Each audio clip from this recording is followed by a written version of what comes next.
This is False Start, a college football podcast for everyone and everyone else. I'm your host, John Buhler, lead writer, fansided.com.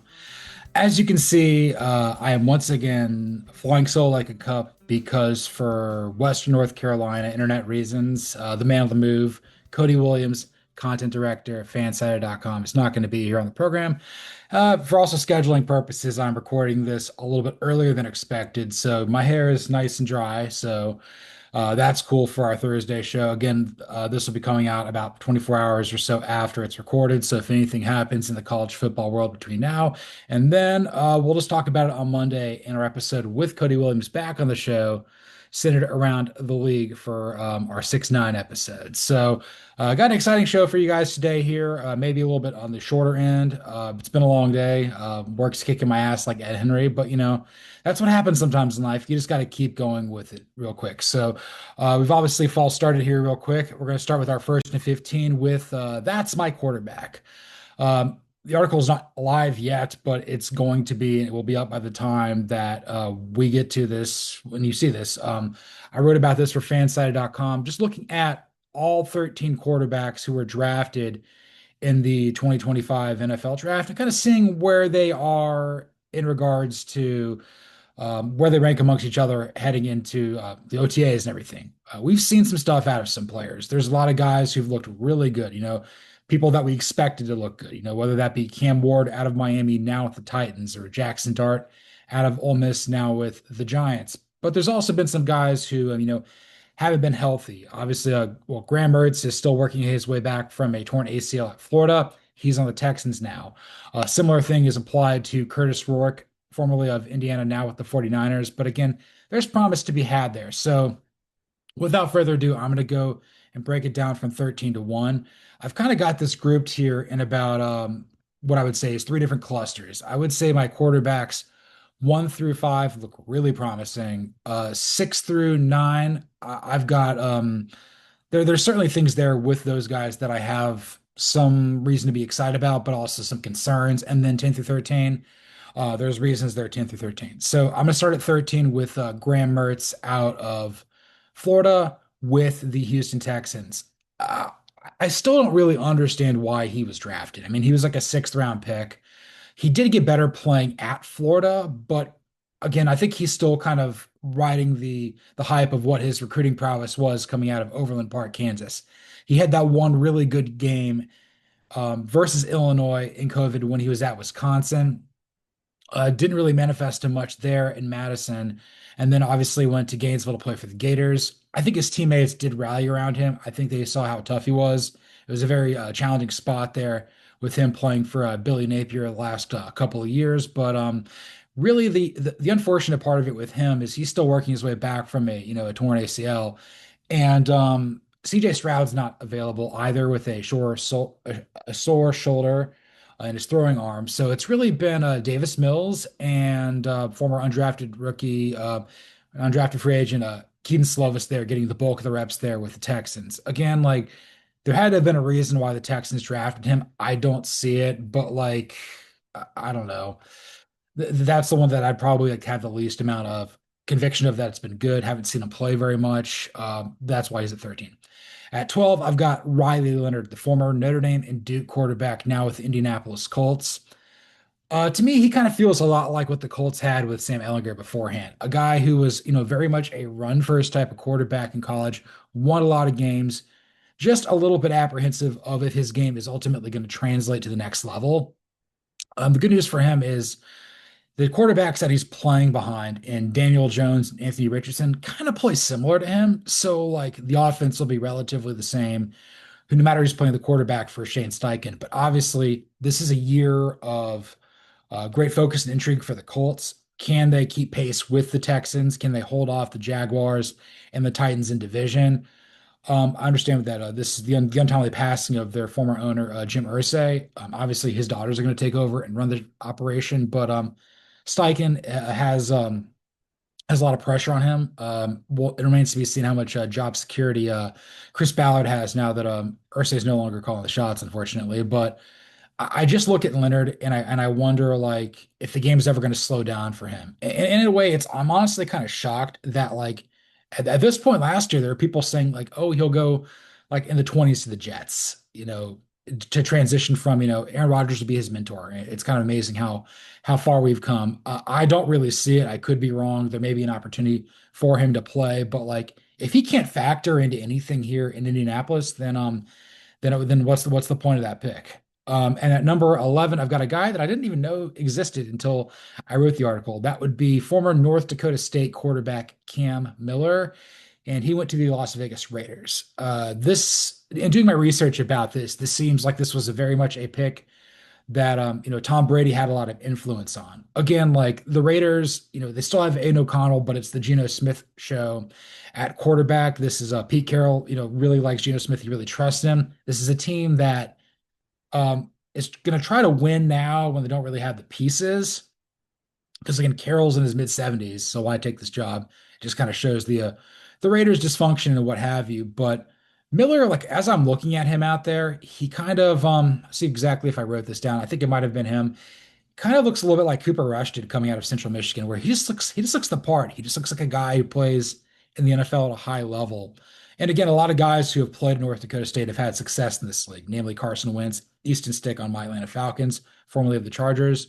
And then obviously Trey Lance went very high to the 49ers before flaming out. But North Dakota State produces a lot of players that the NFL likes, and I think he's got a runaway to kind of grow and develop there in Las Vegas. But it really comes down to how meddling of an owner Mark Davis is going to be. We know he's kind of like his dad more and more with each passing year. And then at 10, I've got Curtis Rourke, the former Indiana and Ohio U quarterback. He's now with the 49ers. I think he was the 12th of 13 quarterbacks taken. A guy, I think he's Canadian. His brother Nathan played a little bit with the Falcons in the preseason, so he's got some NFL pedigree. I didn't realize the guy was playing through like a partially torn ACL and a busted thumb. So like he messed up his ACL during summer last year, and then his thumb, I think during the Nebraska game early on, and he still played through it. And Indiana won a lot of games. I think they won 11 last year. They got into the playoff at 11-1 in Kurt Cignetti's first year as the Hoosiers head coach. Made it a little bit closer than what the game actually was versus Notre Dame, but like they made the playoff, and Indiana made a playoff game, and it's probably its greatest year in football history. So like the way I'm looking at it with Rourke is he's not playing right now. Again, he had surgery in January. It's only a few months removed since he had that surgery. So he's kind of a long-term play there. It remains to be seen how much I'm trying to think of the word is, how much equity and how much runaway Kyle Shanahan has in San Francisco. But he's won a lot, and he and John Lynch have been there for a long time, since 2017. And in a way, Rourke kind of reminds me of the guy he's going to back up, Brock Purdy. So it would be kind of crazy if like he ends up being as good as Purdy or like a close approximation to Purdy for a lot less money. And again, like Purdy was a guy that I didn't think should have been drafted last in 22. I thought his play at Iowa State merited him coming off the board much earlier. I was thinking about this article I wrote about, what the sports world could look like in 2030. Wrote this during 2020. I talked about Purdy being like the franchise quarterback or the guy that they still know if is good with the Jaguars before they draft Arch Manning. I wasn't that far off. Maybe I was, but Rourke is a guy that NFL Films Greg Cosell thinks very highly of. He talked about that on the Ross Tucker football podcast. Just says that his precision and timing is probably the best of anybody in this draft class, but like he's not going to really wow you physically. But again, we have to see him on the field. We have to see if the game's going to slow down. The good news is he does kind of check those boxes of a Kyle Shanahan quarterback. That could be the very high end, like Matt Ryan. That could be the mid-tier stuff. You're looking at your Matt Schaub, your Brock Purdy, your Jimmy Garoppolo's, and even on your lower end, you're looking at your Brian Hoyer, Nick Mullins type of guys. Like CJ Beathard, he seems to check that box, which is why they drafted when they did. So at 13, I've got Graham Mertz out of Florida with the Texans. At 12, I've got Riley Leonard out of Notre Dame with the Colts. At 11, I've got Cam Miller out of North Dakota State with Raiders. And at 10, I've got Curtis Rourke out of Indiana with the 49ers. So 9 through 6 are a little bit more interesting. These are all names that we've talked about on the show a lot. And I really wonder where Cody would see. Maybe we'll talk about this. Maybe we'll do some Goldilocks here whenever I get him back on the Having Show. But anyway, at number nine, I've got former Texas and Ohio State quarterback Quinn Ewers at Miami. This is a guy that Cody raves about, the number one fan of his fan club, probably a bigger fan of him than his own family. I saw Ewers play in person at the Peach Bowl from kind of, from like the all 22 angle. Um, Certainly tough, certainly immobile, certainly likes to throw a deep ball. Don't necessarily know if his deep ball is as good as he thinks it is. And I wrote about this before. I think he should have come off the board a lot earlier than the seventh round. Again, he was the last quarterback taken this past spring. Apparently, Greg Cosell did not think he had good tape, and maybe he's right. I mean, he just looks at the film. That's what he does.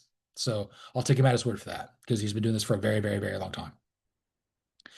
But like the pathway forward for Ewers to play for the Dolphins is pretty easy. He's got to beat out Zach Wilson to be the backup to Tua, and Tua's about one play away from having to medically retire. The problem with that is Ewers is pretty brittle too. He's kind of reminds me of a Sam Bradford, just in that regard, where like I think he's just going to keep getting hurt. And I saw like a clip of him, in writing this up in Dolphins practice. The body language just doesn't look good. Like it doesn't look like he was the star player, the guy who brought Texas back. He looks like a guy who's, maybe the Dolphins view him as he should be viewed versus how we view him because like we knew what he could do at Texas. But there's so many other players there with the Dolphins that I kind of feel like they're a bigger priority to them than him, like Kenneth Grant and others. And also, even though Mike McDaniel may have a lot of belief in what the guy can do, he may be done after this year. Same with Chris Greer. Who knows what Stephen Ross wants to do at owner, but this is a team that it could really go either way. I don't really see the Dolphins making the playoffs. If they do, they're not going to win a game. But I could see them picking inside the top 10 and maybe go getting another quarterback. But they paid too well with that money. Again, what are they doing? Moving up to number eight, I've got former Kansas State and Ohio State quarterback Will Howard now with the Steelers. And this is kind of the line of demarcation here. I think this is where like maybe I don't know what he is. Maybe he could end up being some variation of what the I would say the I'm trying to think what the word is here. To be totally honest with you, looking at my notes, kind of reminds me maybe of what Arthur Smith saw in Ryan Tannehill. Like he can run, he can throw. Tannehill was his favorite quarterback from when he was the OC of the Titans, and I think that the Steelers like look they're entering this season. I think with their quarterback room being Will Howard, Mason Rudolph. I think Skylar Thompson's on that team if I'm not mistaken, but it just seems like Will Howard's always kind of grouped in there with Mason Rudolph, for better or worse, because like the Steelers are so unsettled at quarterback. We want to know like, is Aaron Rodgers coming? Are they going to trade for Kirk Cousins? Is someone like Carson Wentz or Snoop Huntley going to sign with him? Is Teddy Bridgewater going to come out of retirement? I don't know. That's kind of like the best of the best there on the free agent market at this time, at this stage of the offseason. I guess I'm talking to you guys now, June 4th, 2025. This is coming out on June 5th. But Howard, like, he could really get the most out of Rudolph. I think having those two guys battle and compete will be good for the Steelers and both of them. I just don't know what their ceiling is. But I will say though, there is one thing that I really, really liked about Howard is I think we just got a good supporting cast around him. He could play with a lot of confidence. He played a lot of big games at K-State and Ohio State, and I think people maybe overlook that. They think like, oh, think about him having that really awful, poorly timed slide versus Oregon up in Eugene. Well, they beat the tar out of the Ducks next time they faced them in the Rose Bowl in the national quarterfinals in the playoff. But Howard, I kind of look at him from the perspective of maybe, but but he is the guy, then it's just going to be more of the same Steelers nonsense. Look, I want them to do nothing more than just bottom out and draft a quarterback and get a new head coach and just start again. And if they stink for a few years, that's okay. I'm just tired of this middling crap. Because you remember, okay, look for a perfect example in the NFL or in the NBA, the Indiana Pacers were just middling forever, in the post Reggie Miller era. And then eventually they got kind of bad. And then they ended up like making a few picks, making a few draft moves and stuff. trade for Tyrese Halliburton, and they're playing in the NBA Finals. So that's very exciting. I don't know if they'll beat the Thunder, but like the Pacers are kind of back to what they were at their peak 25 years ago. Hopefully, it's not that long for the Steelers. Moving on to number seven, I've got former Syracuse and Ohio State quarterback Kyle McCord, now with the what team is he on? He's on the Eagles, his hometown team. Yes. I read this article about McCord. It kind of feels like he's checking the box. He feels like very Philly. Like I understand that Kenny Pickett like grew up in New Jersey and rooted for this team, but he didn't feel Philly. Like McCord played at St. Joe's Prep. He threw passes to Marvin Harrison Jr. both in high school and college. And I think what hurt him is just like he had a couple of bad moments there with Ohio State. He had that terrible game versus Pitt when he was at Syracuse. I think he should have come off the board much sooner than he did. I kind of I look at him and like the way the ball comes out of his hand, the way he looks, the way he plays. There's some Nick Foles there a little bit, maybe more mobile, but like certainly an athlete. There's something to work with there. I think he can beat out Tanner McKee. I don't know if he's necessarily the ideal backup you want to have to Jalen Hurts in Philadelphia, but they have the ability to experiment, and I think he's a guy that like the Eagles are lucky to have because he could be doing this for somebody else. This is a quarterback that I thought very highly of. Really think the ball comes out of his hand very quickly. Very impressed with what I've seen out of him thus far. And then at number six, I've got former Oregon, Oklahoma, and UCF quarterback Dylan Gabriel, now with the Cleveland Browns. He's in a weird spot. He is in a very, very weird spot. I'm looking at a guy that was drafted in the third round, but then a day later they took Shedeur Sanders, who I'll talk about here in a second. Gabriel, I've always kind of thought like small, the left-handed stuff, injury prone. I mean, you could say all those same sort of things, maybe not size, maybe old, like I see with Michael Penix Jr. with my Falcons, but like Penix can really throw it hard. I think Gabriel's spiral is beautiful, but I kind of wonder like if he's as accurate as he needs to be.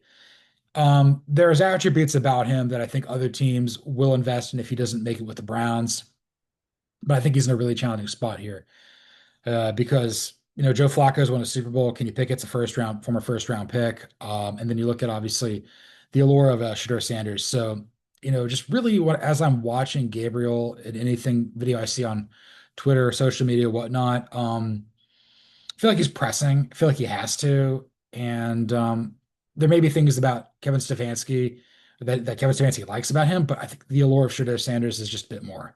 I think Sanders is just the better leader. I think he's going to beat him out. So that's why I've got the middle tier.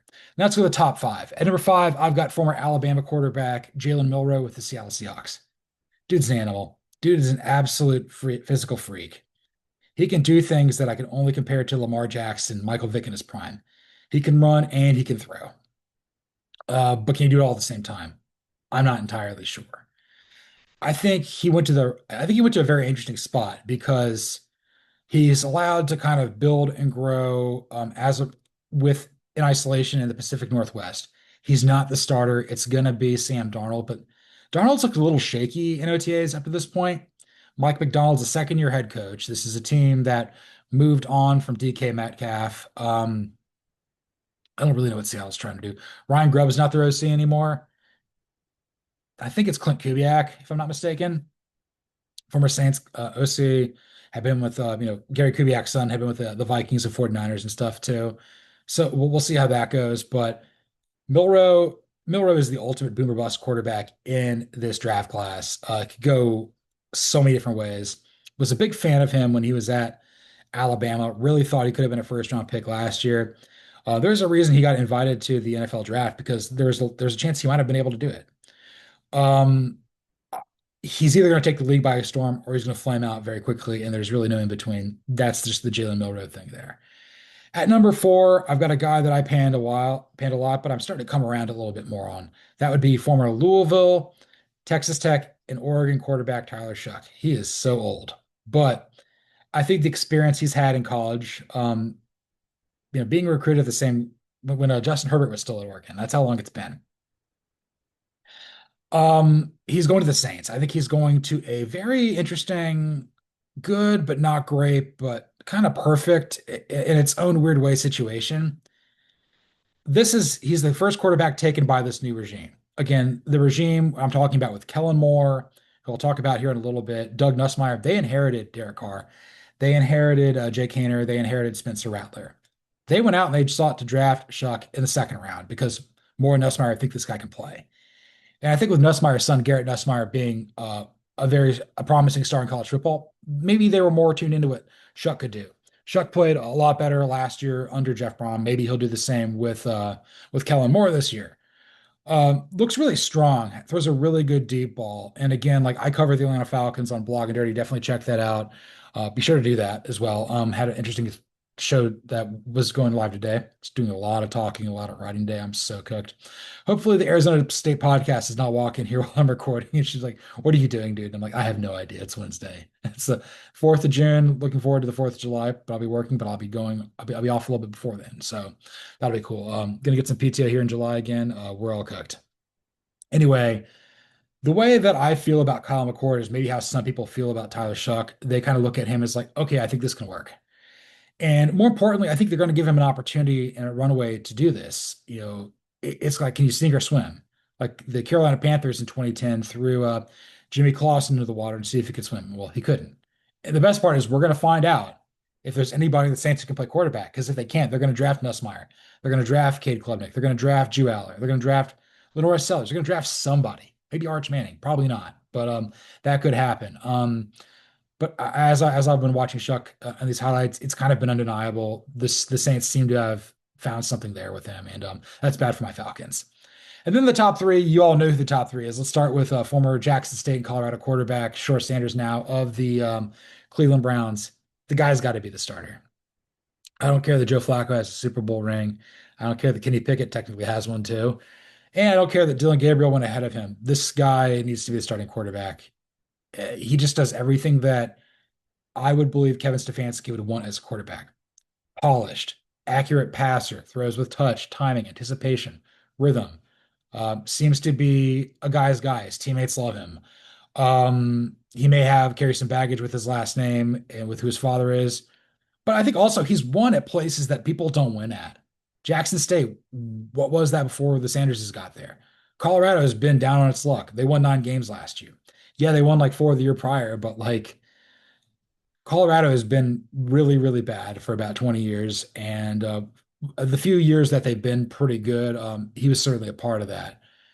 Sanders was my favorite quarterback in this draft class. I thought he could be Geno Smith. I thought he had a lot of that. And I was writing about this too. This throw he had, I forget what tight end he threw it to, but it had that like that touch, like the middle infielder, like the catcher. The stuff that made Matt Ryan so good, what makes Jared Goff so special. Just the ability to put the ball exactly where he needs to. Sanders has that. I don't know if he really played a lot of baseball or if at all, but like he certainly has the touch that is required to do this. And I really hope he gets an opportunity to win the starting job, and I hope Cleveland gets a quarterback, whether it's him or somebody else, that's going to be good. So I had him at 3. At 2, I have former USC and Ole Miss quarterback Jackson Dart there with New York Giants. Wasn't the biggest fan of that pick. Again, I feel that like they kind of reached on him a little bit. I think he played a very team-friendly offense there at Ole Miss under Lane Kiffin. But he had a lot of starts and he could do a lot of things. I've kind of compared him to Baker Mayfield coming out. But I saw him like in shorts. He looked pretty impressive. Looks a little more athletic than I thought. And I think that the idea is that him and fellow first round pick Abdul Carter are going to be the guys who are going to carry the Giants into a new era. Maybe they will. Maybe this is the guy that Brian Daboll saves his career on. Like, he bucked the Bronco that was Josh Allen with the Bills. Maybe Dart's that too. Not as people like Dart a lot more than Allen was coming out of Wyoming. So for whatever that is, but they had first round grades for a reason, and I respect that. There's people much smarter than me covering and following the sport that specialize more in the draft. So I'll give them that. I guess really the big thing with Dart that I didn't realize, I mean, I might have overlooked, besides maybe him being athletic, is he won a lot at Ole Miss.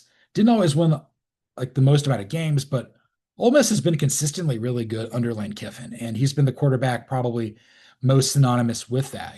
More so than what Swag Chad Kelly was under Hugh Freeze back in the day, or Bo Wallace, anything of that nature. But like Dart seems to kind of he just seems to give off the vibe of a guy who is going to play on Sundays. I don't know if he's a franchise quarterback, but they're going to give him the opportunity. I will say though, it's going to be hard to keep him on the bench. But the Giants may not be ready for it. But I'm intrigued to see what it is. And then at number one, against my better judgment, I've got former Incarnate Word, Washington State, and Miami quarterback Cam Ward of the Tennessee Titans. Not the biggest fan of his. Again, as I'm trying to look at these quarterbacks through a different lens now that they're in the NFL.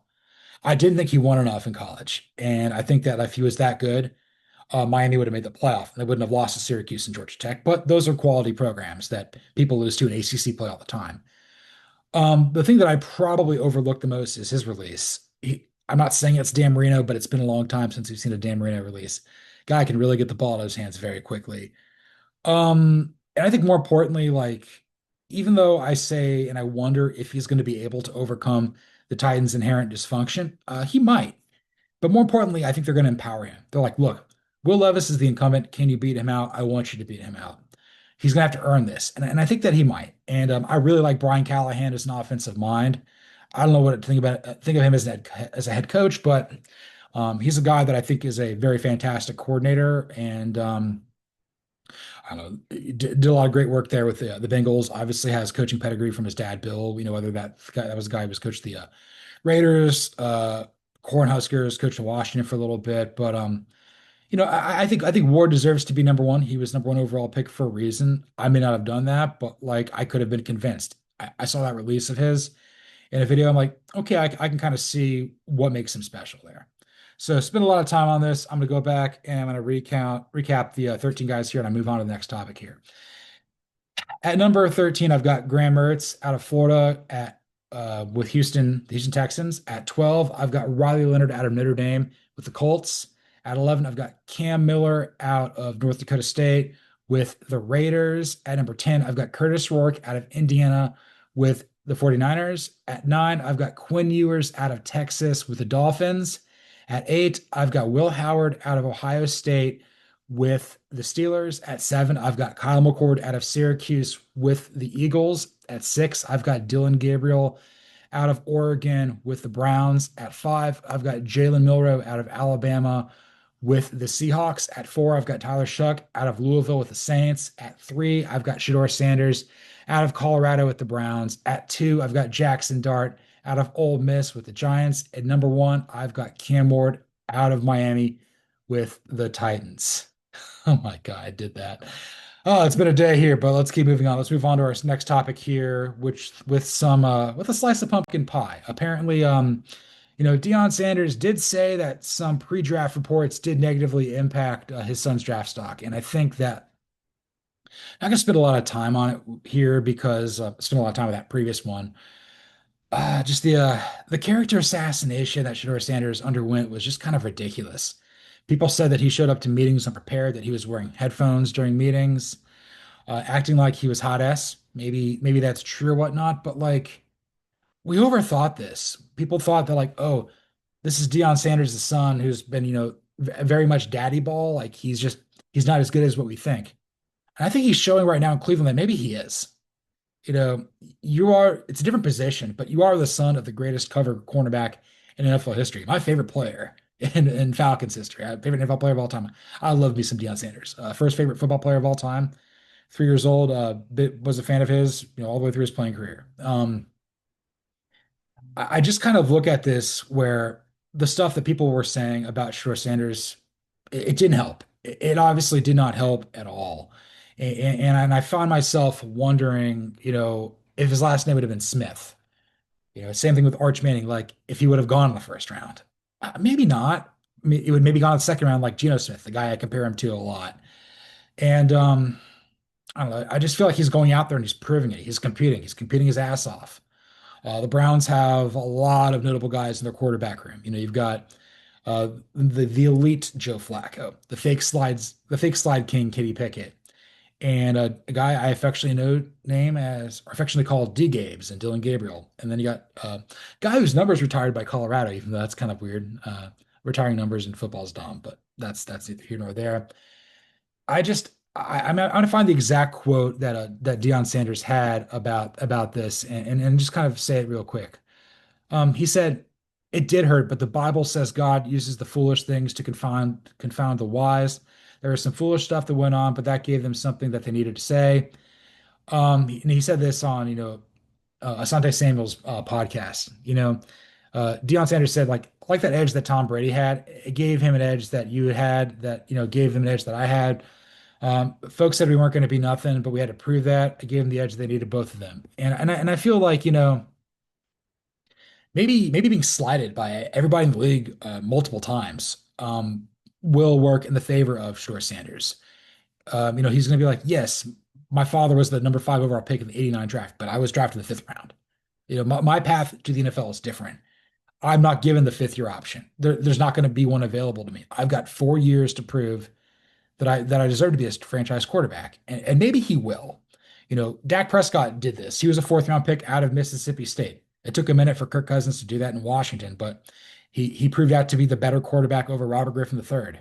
Had Hall of very good career for several teams. So I don't know. It's all about perspective. I think Sanders did go to the right spot, and I really like the fact that he's out there showing what he can do, showing that he does belong, and that being just the assassination of his character. Again, I'm just going to say this. I've had people in my career who've tried to assassinate my character. And if anybody out there does that to you, don't listen to them. They don't know what they're talking about. They don't know you like you do. I've been told that I've been, very difficult to work with. I've been told that, like, I'm unreceptive to change, that I hate feedback. I'm like, no, I've thought of everything. Maybe there's passion, maybe there's commitment, maybe there's things that I can do that you can't. You make exceptions for exceptional people, and I feel pretty damn exceptional. And maybe Sanders is that too. Maybe he's just one of those guys, but he had a target on his back the entire time. Fair or justified or not, it was there. And I don't I think he'll do a good job of overcoming it. He may not be the player his dad was, but who is? I mean, we're living in a generation where we're not going to outperform our parents because our parents' generation before put things in place to make sure that never happened, even though they said they did. The ultimate gaslighters. Thanks, boomers. Anyway, um, I'm really excited about Shore Sanders. I may be a Falcons fan, but I think what Shore Sanders could do with the Browns is probably my favorite storyline outside of the team I cover the most in the NFL. So I'm very bullish on what he can do with the Browns, and I can't wait to see him play there moving forward. And done with the draft stuff here. Let's move on to some Hegon. We got 2 athletic directors who are changing jobs. Jay Batt is leaving Georgia Tech for Michigan State, and Michael Kelly is leaving South Florida for Navy. Um, this is the time of year when these things happen. It is the end of the academic year. We still got the College World Series going on and everything like that, but spring sports have kind of winded out and people are going. I don't know much about Kelly, but do know a good bit about J Bat. I'll try to unpack both and see why they may make the move. Again, it's probably all about money. Why do you go from like one power four to another power four? Why do you go from one G5 to another G5? Money, opportunity, etc. So J Bat, this is significant, and I think Cody would have had a lot of thoughts about this too if he was on the show.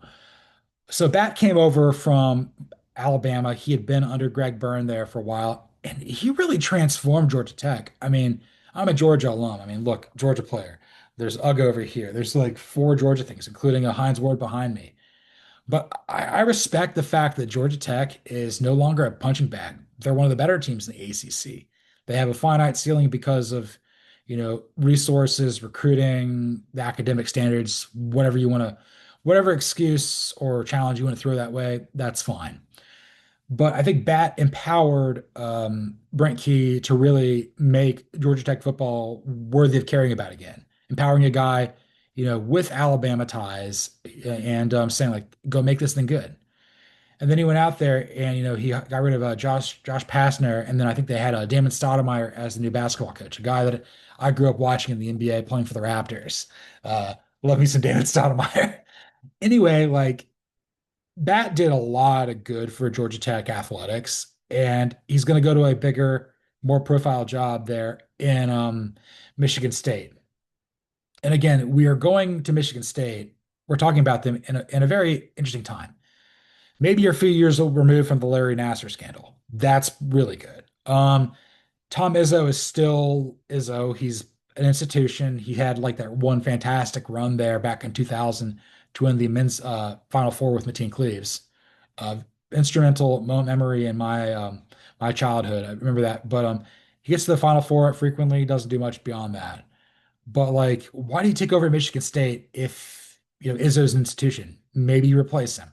Maybe that's coming sooner than later. And I don't really recall the athletic director he's replacing there at Michigan State, but that is interesting.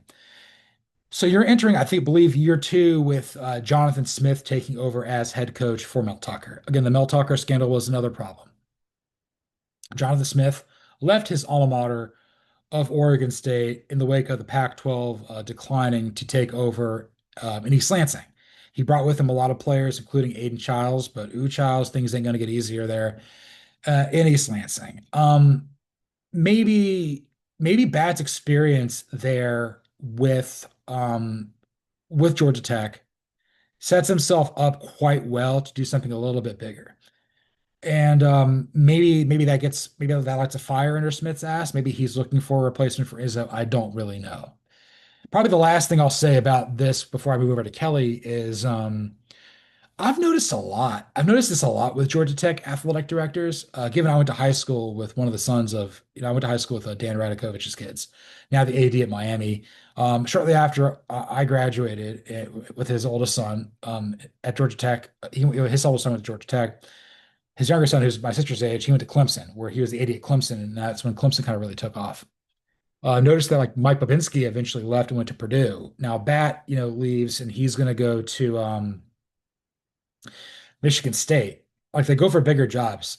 In a way, I think that like if you can have success at Georgia Tech as an athletic director, enough to the point where people recognize you, and you can go to like a power two job or near enough like Clemson, makes you kind of wonder like it's like the stepping stone AD job, kind of like how Washington is with everything. Washington's the ultimate stepping stone program in college football. A blue blood, but not quite. And that's why Jennifer Cohen left. That's why Kalen DeBoer left. That's why what Troy Dannon left. I don't even know who's the AD there. Oh yeah, the guy Pat Chun who left Washington State to go to Washington. God, that's wild, unbelievable. But Michigan State has more money. You've got more boosters. You're in the Big Ten. It's a bigger challenge. And I think this kind of throws an interesting wrinkle there. Jim Smith left the Braves to go take over at Maryland. You bring in another new AD, and we'll see what happens. So, best of luck to Jay Batt there at East Lansing. Did a great job at Georgia Tech, even up to the point where I respect it. As far as Michael Kelly is concerned, South Florida is interesting. You hired Alex Galesh, who we think is a good head coach. There's challenging circumstances there. Also, the Bulls are a lot better on the football field than they ever were under Jeff Scott. Like they're going to bowl games now. We're also at the point right now where USF is looking to get its own football stadium. And I think once you do that, then that really helps your alumni and keeps you in the same place, keeps you on pace. You're not just being the second tenant to the Buccaneers Stadium there in Tampa. That's a huge step in the right direction for USF. But I think going to Navy, again, that's a school with a lot of challenges, maybe obviously a lot more cachet, but you're competing you're competing in the same league. You left, one program in the American for another. And I think part of it is I think Kelly's father is a Navy alum or was enlisted. So like there is some sort of connection that draws him to Navy. Um, Brian Newberry's really got that thing turning around. We'll see what happens with Blake Horvath in year two at quarterback. Navy might be a team that, could conceivably win the group of five next year.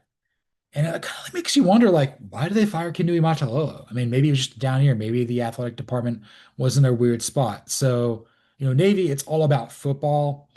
And Navy is a big brand, not quite Power Five, but they operate kind of somewhere in the middle. Maybe they're the closest thing to what BYU was prior to BYU joining the Big 12. But again, it's a more high profile job than South Florida. Um, get to schedule bigger things. There may be challenges there, with scheduling in the future, but yeah, I think that like there's a chance that both could work out. Both caught me by surprise. I'll give ESPN's Pete Thamel a lot of credit for finding that and discussing that and bringing that to my attention for this being an interesting topic on today's show. But there will be other coaches, other court, maybe administrators moving, but this is the time of year to do that. People will take jobs in the offseason, and this is false start. So yeah, I'm bullish on both. I don't think these are like slam dunk hires by any means, but I think there's reasons to leave, and I think that I like the fact that they're both betting on themselves to go to bigger, more high profile jobs here with all that. So we're gonna move on to the second half of the show with some you doing great, you're doing great, sweetie. Poor Santa Ono. Not really. The former president of Michigan left Michigan to go take over at Florida. He got approved by the Board of Trustees, but got rejected in an unprecedented thing by the Board of Governors. I think 6 to 10. They voted against him. It's either 6 of 10 or 6 or 10 voted against him, and 6 voted for him. I don't want to get into the political ramifications of this. This is not what the show is about. We all have different political leanings. That's fine. This is about bringing people together. But this may have been more of a conservative push against a guy who's kind of an immunologist from Canada, outsider. And I don't know, Michigan's a great school. Florida's a really good school. This should have been able to help. I think honestly, it's probably got more to do with just the seediness of the athletic program right now. Really, the football program, so much scandal. Like I feel like you're always hearing about stuff with Ward Manuel, Jim Harbaugh. Obviously, Sharon Moore's got suspended. And then Matt Weiss. Don't even need to go there. That's just disgusting. Then you've also had, you got rid of Juwan Howard. You bring in Dusty May. Again, you fired an alum. You bring in a guy who's really successful at FAU.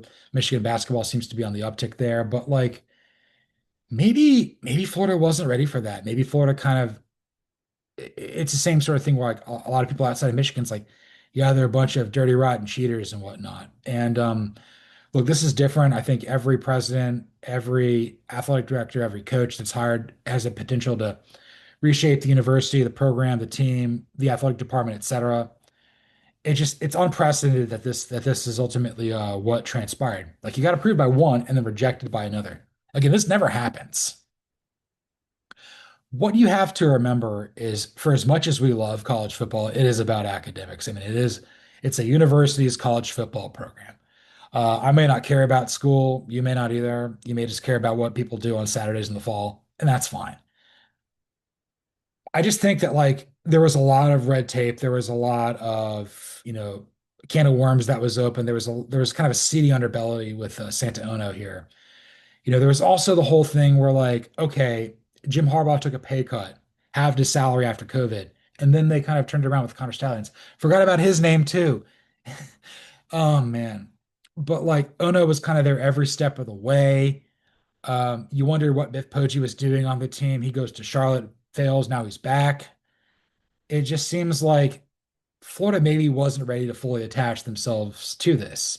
And again, this may have been more political in nature. Maybe this hurts Florida potentially from really leveling up academically, even though I think it's a really good school. Those are all good schools. Who cares?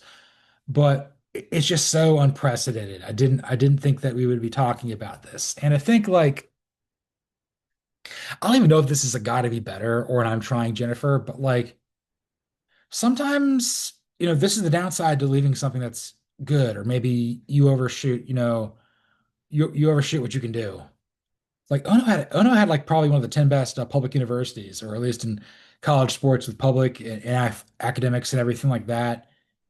You're in a Power Two conference in the Big Ten. Yes, it's Power Two there in the SEC, but you know it almost kind of feels like Nico Iamaleava leaving Tennessee for UCLA. I want more money. Have you earned it? Well, I want more money. Okay, go see if you can get it. Okay, I'm not going to show up to the spring game. Okay, cool. I'm going to go home and play for UCLA for 40% of my value. Um, he'll probably find somewhere to work at some point too, here too. I don't know, but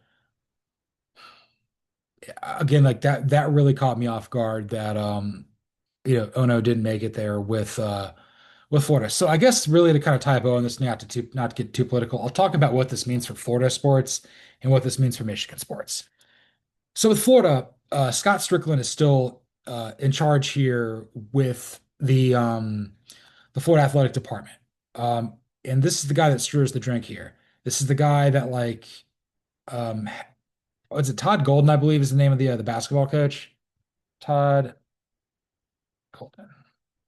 Yes, he won a national championship at Florida in his third year. Guy's set for life. Guys kind of in that Billy Donovan territory where like he could do no wrong for now. Probably not, but like that's he's doing really well there. Billy Napier survived the most difficult season known to mankind as the head coach of Florida last year, and it's just as hard. But you've got DJ Lagway now. And as long as Scott Strickland remains tight with Billy Napier, he's going to be empowered. There may become a point where like I can't keep you employed anymore, Billy, but like for the most part, like I remain optimistic that he's going to keep that job there in Florida. I don't really put him on the hot seat. I think that like what's expected of him, he overachieved last year. Can he replicate that? I'm not sure, but the circumstances are quite challenging. So I'm willing to give him the benefit of the doubt at least one more year before maybe we reset. We see what the schedule looks like in 26, 27.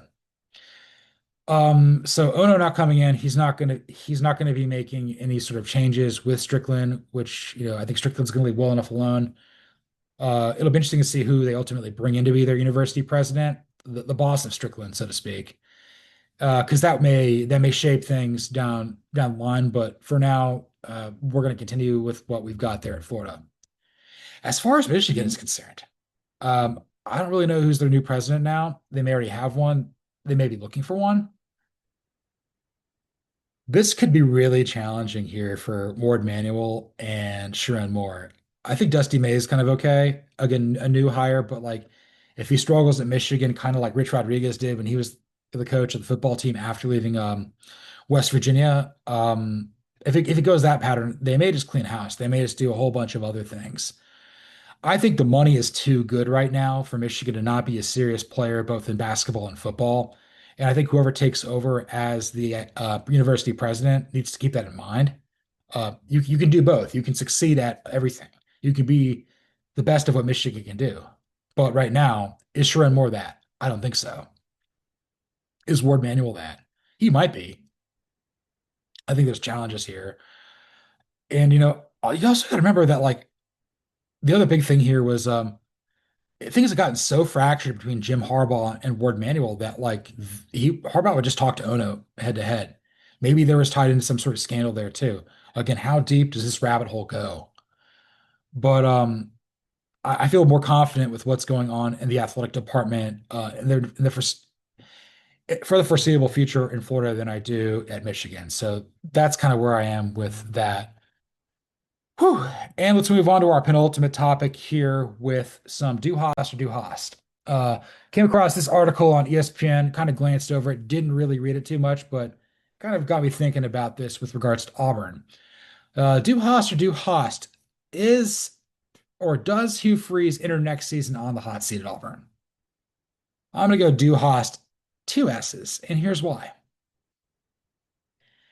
I think he's got a very strong relationship with John Cohen, their AD. And I think people really have to remember that with all these things. That's why I've been so down on Lincoln Riley. Again, Jennifer Cohen did not hire him, Mike Bone did. John Cohen left his alma mater of Mississippi State, the place that he won prolifically on the baseball diamond as the AD there, to take over for like essentially a regional rival in Auburn, because there's probably better money here. Replacing the nonsense that happened there with Alan Green, the Brian Harsin era, if you will, the end of whatever happened with Gus Malzahn. Um, I think that there's more talent to be had there at Auburn, but Hugh Freeze did say this. The big thing was he's like, I'm not naive. He knows he has to win, but I think Cohen would rather see more progress with Auburn football this year than maybe hitting those massive expectations. I forget exactly what the stat was in the article, but definitely check it out on ESPN.com. I think it's something like Auburn has not had a winning year in 3 seasons. I think the one year they went to a bowl game, I think 2 years ago, they lost it. So it's 6-7 and whatnot. And I believe it was like once in the last 7 years they've had a 9-win season. And if I recall correctly, I mean, God, was that during COVID? 17 kind of seems a little bit further away. I mean, they won the SEC West that year, but like COVID, no, they went 6-4. Yeah, it might have been 2017. It's been that long since Auburn's been that good at the top of the sport. Jarrett Stidham was the quarterback of that team for Auburn. Georgia played for a national championship. That was year two of Kirby Smart. Sony Michel, Nick Chubb, running back, Jake Fromm as the quarterback. It's been a long time since Auburn's been that good at football. They've been sensational at basketball under Bruce Pearl. Really got a lot of good things going for them there as well. But, you know, Hugh Freeze, like Pearl, came into Auburn with a little bit of a seedy past. Certainly more so than Pearl. I think Pearl's not to the degree that Freeze did with what he carried with him from Ole Miss and into Liberty, and then now back to Auburn.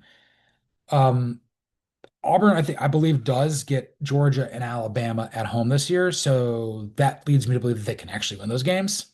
Auburn does not beat Georgia in Athens, and I think that I'm gonna make sure I actually have that correct. Auburn football schedule. Let's see this. Not Auburn. Auburn football schedule. Oh, yeah, they host both Auburn and Alabama this season. Yeah, because that's how that rotation works. Because that's kind of what happens when Auburn has one of those pop years, if you will, where like they come out of nowhere and they play for a national title, or they win the ICC West, or they win the SEC. Hugh Freeze is a good enough coach to conceivably do that. Auburn's a good enough program historically to do that, but like we got to see a little bit more this year. And even though people may want to fire him after 3 seasons, 3 or 4 seasons, I think this is what, year four, maybe. I honestly can't remember. Um, but what I will say is like we got to get a team that's probably closer to 8 wins than six. They got to make a bowl game, and they got to build off that bowl success. Can Auburn do what Florida did last year? That's really what I need to see.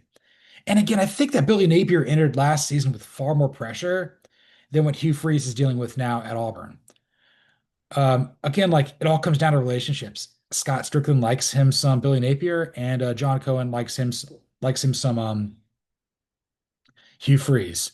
So yeah, I don't think he's on the hot seat as much as other people are. I would argue I would argue he's not even on the third hottest seat in the SEC. I would say right now the three hottest seats in the SEC in no particular order are Mark Stoops at Kentucky, Sam Pittman at Arkansas, and Brent Venables at Oklahoma. I don't really know who else would even really be on the hot seat at this point. You want to put Jeff Lebby on it? No, it's too soon. Eli Drinkwitz if they fall apart? I don't think so. Billy Napier? No way. I don't really know who else you'd put on there, but like I kind of feel Hugh Freeze is a little bit safer than what people realize. But if you lose and you look as bad as you did at the start of last year, losing at home to Cal, it might happen. But they have scheduling breaks this year.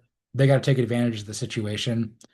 I will say, whoever loses between Auburn and Oklahoma, between Venables and Freeze, that's gonna be tough. Particularly if Venables, if you lose to Jackson Arnold, who's the quarterback now at Auburn. So keep that in mind.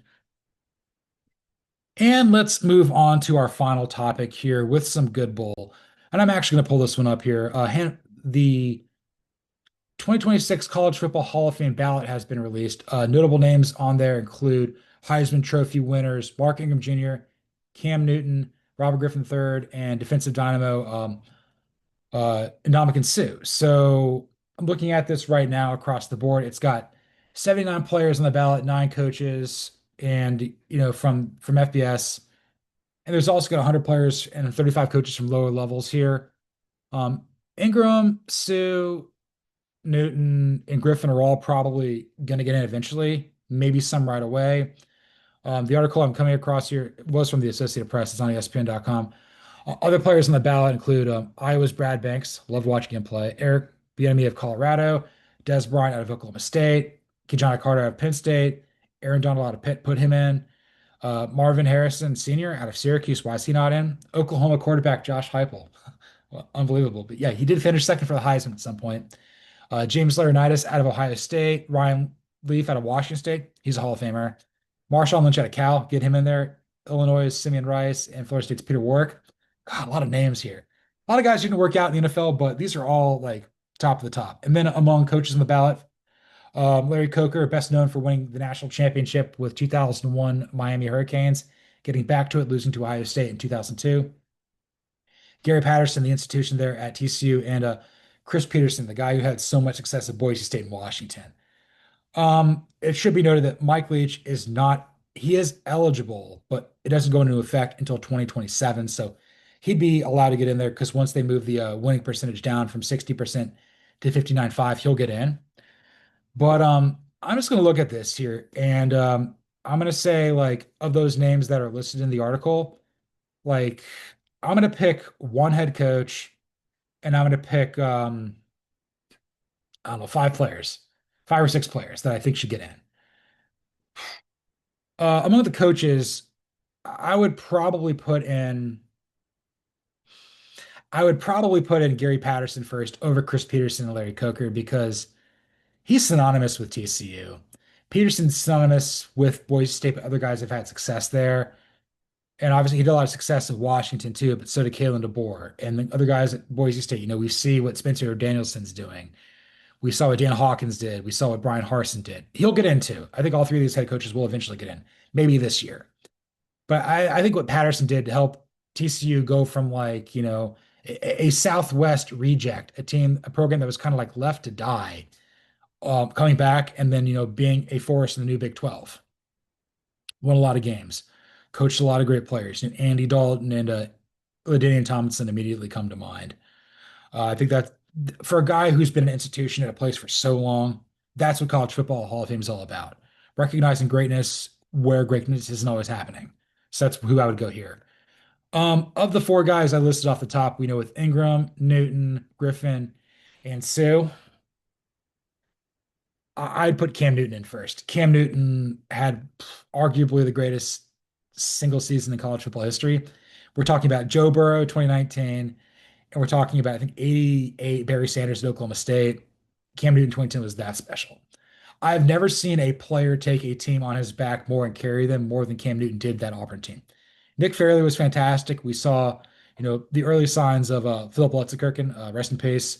There were other players out there too on Auburn as well, but like, man, love him or hate him. Cam Newton elicited a reaction of a lot of people for a very long time. Truly one of one. Obviously, his NFL career didn't last as long as we thought it would. His Auburn career was sensational. Just a true dynamo in every sense of the word. After that, I'd probably have Ndamukong Suh, a guy who is like the last really, really, really great player I've seen in Nebraska. Phenomenal. Really could do some things. Really just talent wise, I think his '09 season just is next level. Kind of more of an ad libber in the NFL. Had a lot of success there with with the Lions. Took some money from the Dolphins, and then kind of became a mercenary with the Buccaneers, Rams, what have you. Ndamukong Suh, Warren Buffett. He learned a lot from Warren Buffett as a Nebraska alum. Invest and stuff like that. It's going to be interesting to see what he does in his post football career. I think he's going to be very much in the finance world. Seems to be very smart with his money. And then as far as Ingram and Griffin are concerned, I think if you want a Heisman, for the most part, you should get in. I think about both of them. I think Ingram, winning the Heisman in '09, that was kind of like the first season that Alabama won a national championship under Nick Saban. He's synonymous with that. Had a good career in the NFL with like the Saints and Ravens. Not quite the same player, but like honestly, like a longer, better NFL career than Reggie Bush. So it's kind of interesting that he replaced Reggie Bush on a Big Noon Kickoff.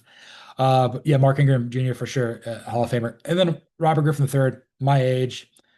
His run for there, his final year at Baylor and his first year with Washington, that 2-year run was sensational. Obviously, he's kind of fallen out of favor in his media career a little bit. So, but like he did things at Baylor that I hadn't seen anybody do before.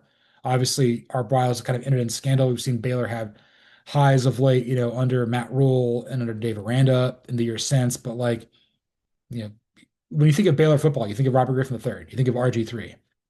That's for sure. And then I'm going to look at like just to finish the show up here, just a few other guys that are on this list that I think are worthy of talking about. I would say if I had to pick of those four, if I had to pick four guys to put in that are among others on the ballot, let's do Aaron Donald, Marvin Harrison. Let's do Peter Warwick, and let's do Ryan Leaf. I think that like Harrison and Donald are all-time greats in college and pro football, doing things that people didn't think could happen. And I think that's just greatness. I think your Hall of Fame is better having them in there. And as far as Warwick and Leaf are concerned, yes, they had their faults. Peter Warwick was one of the first college football stars I knew as a kid. My friend in elementary school, Garrett, was a massive FSU fan. His mom went there. I think at the same time as Deion Sanders. That may have overlapped a little bit, but Peter Warwick with the Bobby Bowden era of Seminoles football, utterly electrifying. Don't like the fact that he tried to take stuff from Dillard's with Lavernius Coles, but didn't work out with the Bengals. Phenomenal college football player. And then Ryan Leaf, again, a guy who's had to reinvent himself, substance abuse issues, one of the biggest busts of all time with the Chargers. Really kind of made a name for himself now as an analyst. Again, playing for Mike Price, playing for Mike Price, Mark Price, the basketball player, Mike Price, the coach, the guy who got fired from Alabama before coaching a game. Washington State in the 90s, really firing on all cylinders. And I think, he was after Drew Bledsoe. Drew Bledsoe, had the better NFL career, got drafted equally as high.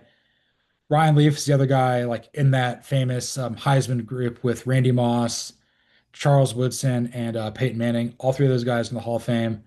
Leaf never was going to get in the NFL Hall of Fame. Terrible NFL player, but like what he did at Washington State should be recognized. And I think that like his life story is very interesting. I don't know if he's a perfect person or anything like that anymore, but like when you think of Washington State football, it's the same sort of thing with other people. Like I think of Ryan Leaf as one of the biggest names there. And maybe he won't get in. Maybe he'll get in this year. Maybe not. It remains to be seen. He's been out for a while, but I think anytime you have somebody that makes you feel proud about the school you went to, that made you cheer and want to become a fan of this team, you put him in your Hall of Fame. That's how it works for me. Whatever gets you excited, because it's all about the fans and remembering the history. And I don't think that like the '90s run there, underpriced with Leaf and Bledsoe at quarterback at Wazoo football should be forgotten.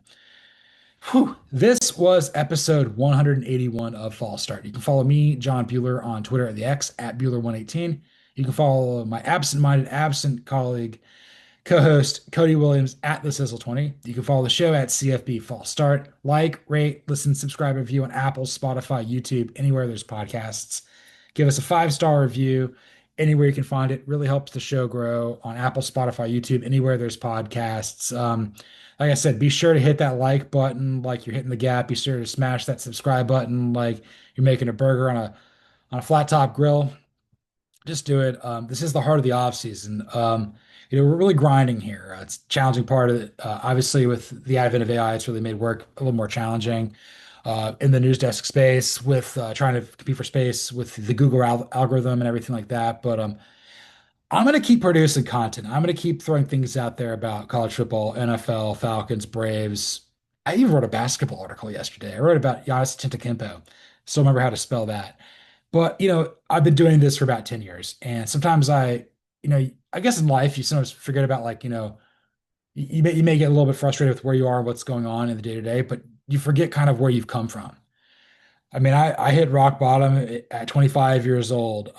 Didn't work out for me making sales out of school. The only thing that made sense for me, 25, 26 was just writing sports articles. Kyle Franzoni here at Fanside, the guy who's head of recruitment, he found me. I wrote this article about the 2014-15 Atlanta Hawks that won like 60 games and made it to the Eastern Conference Finals. Guys like Jeff Teague, Kyle Korver, Damari Carroll, and Paul Millsap, and Al Horford, who I can't stand, but like playing for Mike Budenholzer, like that team got me fired up into writing about basketball. And then eventually I started writing about baseball. Then I started writing about the Falcons and college football. First year I was covering college football was Mark Richt's last year at Georgia, dealing with are we going to lose Jacob Eason in the transfer to another team or something like that. But again, at the end, like, I've been doing this for a decade. College football has always been the one thing that I could count on for hope, that I could find just joy with. I like the NFL. I love college football.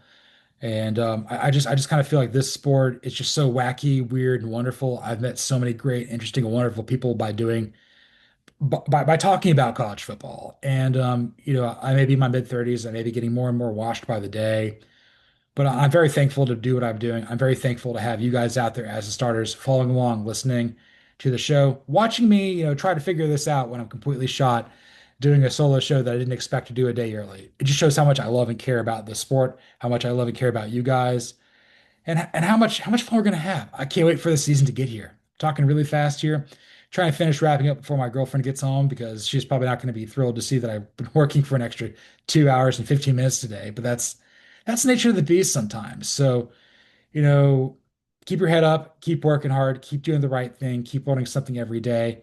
And this is False Start.